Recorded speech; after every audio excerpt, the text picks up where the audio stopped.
Hello Rudra foundation students, कैसे हैं आप लोग।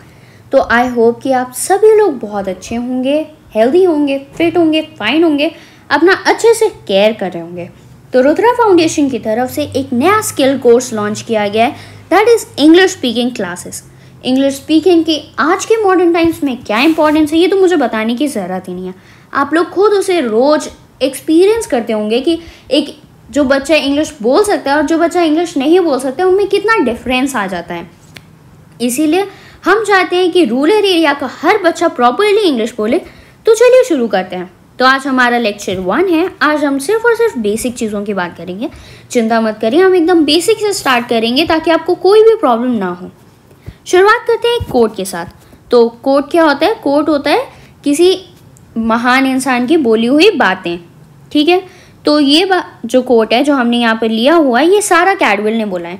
तो सारा कैडविल बोलती हैं, learn everything you can, any time you can, from anyone you can, there will always come a time when you will be grateful you did. तो यहाँ पे सारा कैडविल क्या बोलती है? लर्न एवरीथिंग यू कैन, जो भी सीख सकते हो सीखो।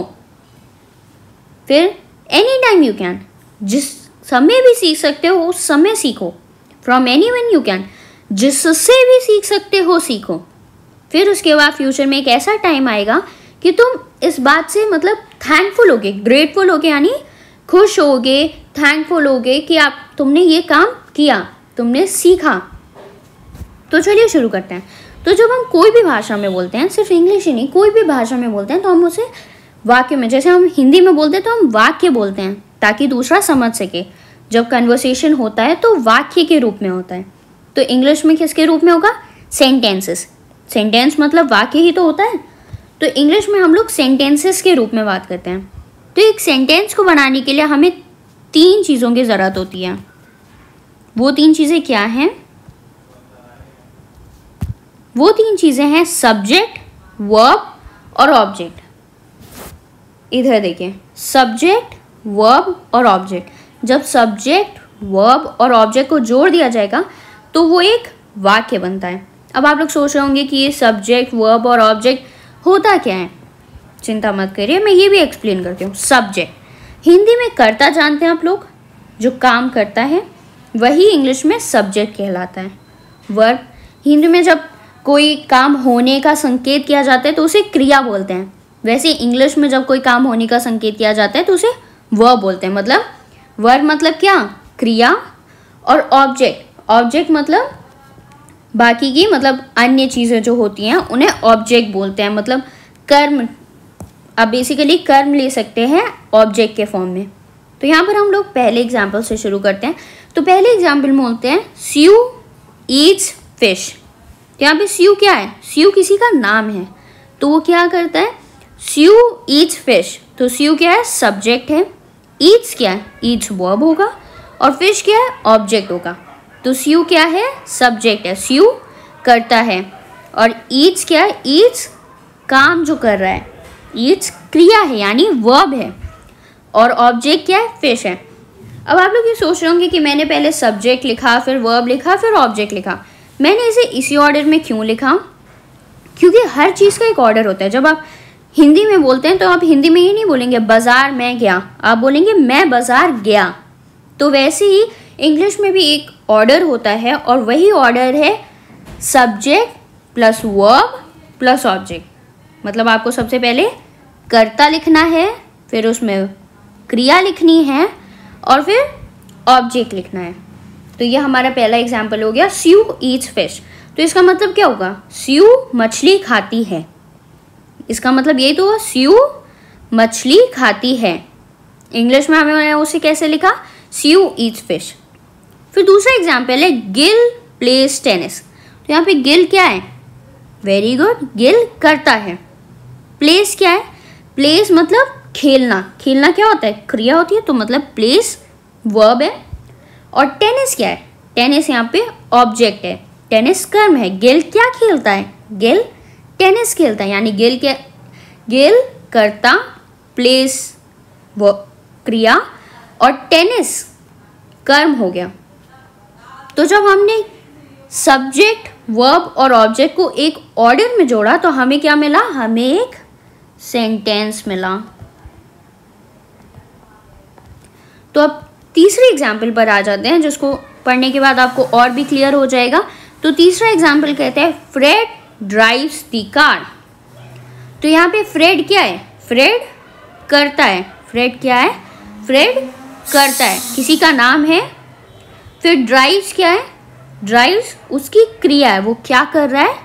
ड्राइव कर रहा है, वो ड्राइव करता है। क्या ड्राइव करता है? The car. तो यहाँ पर आप लोग सोच रहे हैं यहाँ पर तो एक सिंगल वर्ड था फिश, यहाँ पे टेनिस एक सिंगल वर्ड था, यहाँ पे द कार में दो वर्ड आ गए, एक द आ गया और एक उसमें हमने कार जोड़ दिया। तो द, मेरे ख्याल से आप सभी लोग जानते होंगे द क्या होता है? द आर्टिकल होता है। आर्टिकल क्या होता है? आर्टिकल जो नाउन से पहले लगता है, जैसे ए एंड द। तो मैं आपको क्लियर कर दूं कि जब आप वर्ब लिख रहे हो या ऑब्जेक्ट लिख रहे हो, तो वर्ब, ऑब्जेक्ट या सब्जेक्ट, ये सिर्फ एक शब्द नहीं हो सकता, बहुत सारे शब्द हो सकते हैं। जब हम आगे बढ़ेंगे तो हमें और कॉम्प्लिकेटेड संयुक्त क्रियाएं जैसे आपने पढ़ा है, वैसे ही वर्ब में भी और बहुत सारे फॉर्म मिलेंगे, तो तब ये बात और क्लियर हो जाएगी। अभी हम लोग शुरू करते हैं सबसे पहले सब्जेक्ट से। तो यहाँ पर हम देख सकते हैं कि यहाँ पर हमें 3 सब्जेक्ट देखने को मिल रहे हैं। सब्जेक्ट में हमें 3 सब्जेक्ट, ये जो ब्लू कलर है ये सब्जेक्ट्स का है। तो हमने सबसे पहला सब्जेक्ट स्यू देखा, दूसरा सब्जेक्ट गिल देखा और तीसरा सब्जेक्ट फ्रेड देखा। तो अब क्या कोई मुझे बता सकता है ये स्यू, गिल और फ्रेड होता क्या है? ये तीनों नाम है, ये तीनों नाम है। तो जब किसी चीज़ का नाम लिखा जाता है तो उसे क्या बोलते हैं? हिंदी में उसे संज्ञा बोलते हैं, और इंग्लिश में अगर आपने ग्रामर में पढ़ा हो तो इसे नाउन बोलते हैं। तो स्यू, गिल और फ्रेड ये तीनों क्या हैं? ये तीनों नाउन हैं। तो आप लोग सोच रहे होंगे कि सब्जेक्ट हमेशा नाउन ही होता है। नहीं, सब्जेक्ट नाउन भी हो सकता है, प्रोनाउन भी हो सकता है, अलग अलग हो सकते हैं, डिपेंड करता है। लेकिन यहाँ पर ये तीनों क्या है? नाउन है।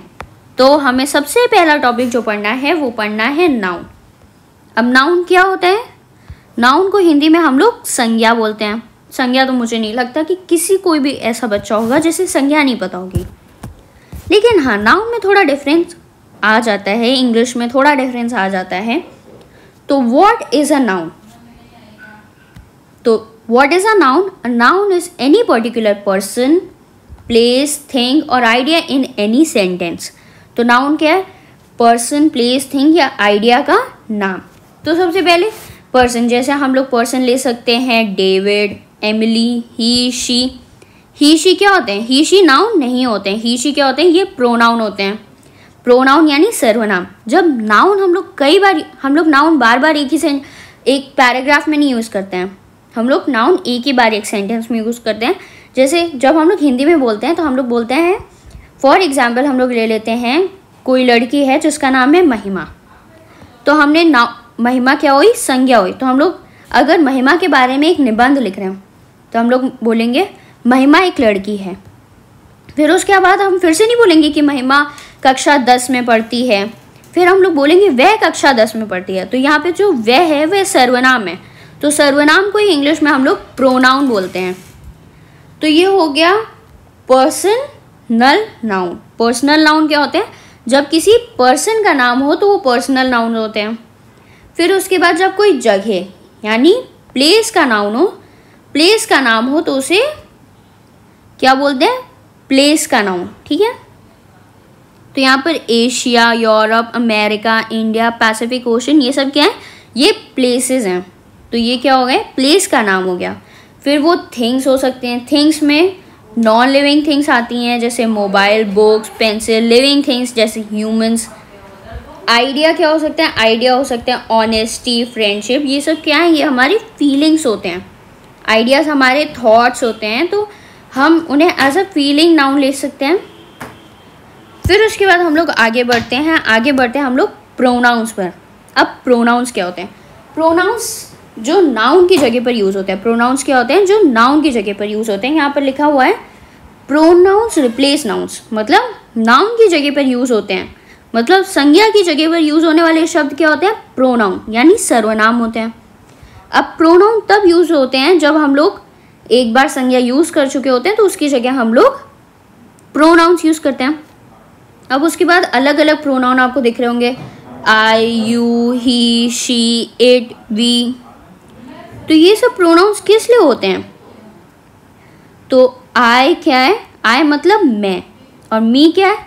मी मतलब भी मैं। माई क्या है? मेरा। माइन क्या है? ये भी मेरा। तो अब इन सब में डिफरेंस क्या है? आई क्या है? आई हमेशा सब्जेक्ट में यूज़ होगा। जब हमें कर्ता में यूज़ करना होगा तो हम लोग आई यूज़ करेंगे, यू यूज़ करेंगे। आई मतलब मैं। जब आप खुद की जगह कोई प्रोनाउन यूज़ करेंगे तो आई यूज़ करेंगे। और उसके बाद जब हम लोग क्या कहते हैं, किसी और के लिए जब हम लोग तुम बोलते हैं तो हम लोग किस प्रोनाउन को यूज़ करते हैं? तुम को इंग्लिश में हम लोग क्या बोलेंगे? यू बोलेंगे। वह को हम लोग इंग्लिश में वह मतलब अगर लड़का है तो हम लोग ही बोलेंगे, लड़की है तो हम लोग शी बोलेंगे। इट को हम लोग क्या बोलेंगे? इट क्या होता है? नॉन लिविंग थिंग्स, यानी जो जीवित चीज़ें नहीं होती हैं उनके लिए यूज़ होता है। और किस लिए यूज़ होता है इट? इट सिर्फ मतलब नॉन लिविंग थिंग्स ही नहीं बल्कि एनिमल्स के लिए भी यूज़ होता है। जैसे अगर हम लोग अपने डॉग की बात करेंगे तो हम लोग इट यूज़ करेंगे। वी कब यूज़ करेंगे? जब हम लोग हमारी बात करेंगे, मतलब हम एक से ज़्यादा लोग हैं तो हम वी यूज़ करेंगे। और जब हम लोग यू, फिर से आ गया यू, पता है जब तुम की बात हो। और दे, जब हम लोग कुछ अलग लोगों की मतलब अन्य लोगों की बात करेंगे तो हम लोग दे यूज़ करेंगे। तो आज हम लोग सिर्फ सब्जेक्ट प्रोनाउन तक पढ़ेंगे, कल हम लोग ऑब्जेक्ट प्रोनाउन पढ़ेंगे, क्योंकि मेरे ख्याल से आज के लिए बहुत सारा हो गया। Thank you.